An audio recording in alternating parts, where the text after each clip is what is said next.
চট্টগ্রামের লালদিয়ার চরে আধুনিক কন্টেইনার টার্মিনাল নির্মাণে ডেনমার্ক ভিত্তিক প্রতিষ্ঠান এপিএম টার্মিনালসের সঙ্গে আনুষ্ঠানিক চুক্তি করেছে বাংলাদেশের সরকার।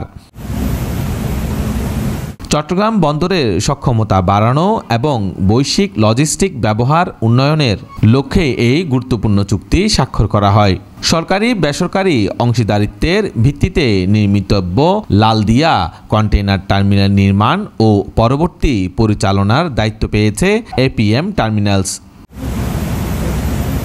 প্রকল্পে $550 মিলিয়ন বিনিয়োগ করবে প্রতিষ্ঠানটি।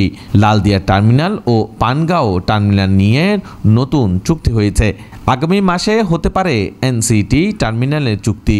চূড়ান্ত হয়ে আছে বে টার্মিনালের ভবিষ্যৎও। পরিকল্পনা অনুযায়ী কাজ হলে বছরে 33 লাখ কন্টেইনার হ্যান্ডেল করা চট্টগ্রাম বন্দরের 60% কন্টেইনারেই ভবিষ্যতে হ্যান্ডেল করবে বিদেশি প্রতিষ্ঠান।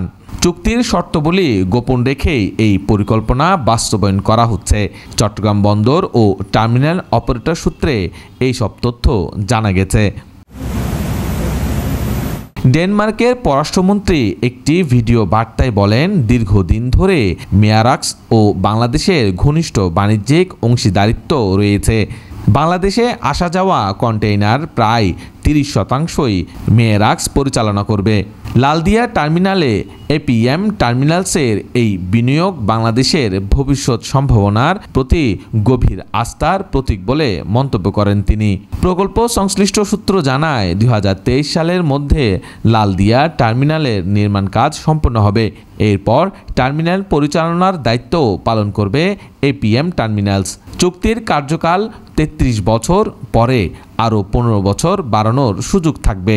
চট্টগ্রাম বন্দর কর্তৃপক্ষের chairman Real admiral SM. Moniruzzaman বলেন, বন্দর হিসেবে চট্টগ্রামের দক্ষতা ও ধারণ ক্ষমতা বাড়ানো এখন জরুরি। নদী ও ফিডার বন্দর হওয়ায় লজিস্টিক ব্যয় বেশি।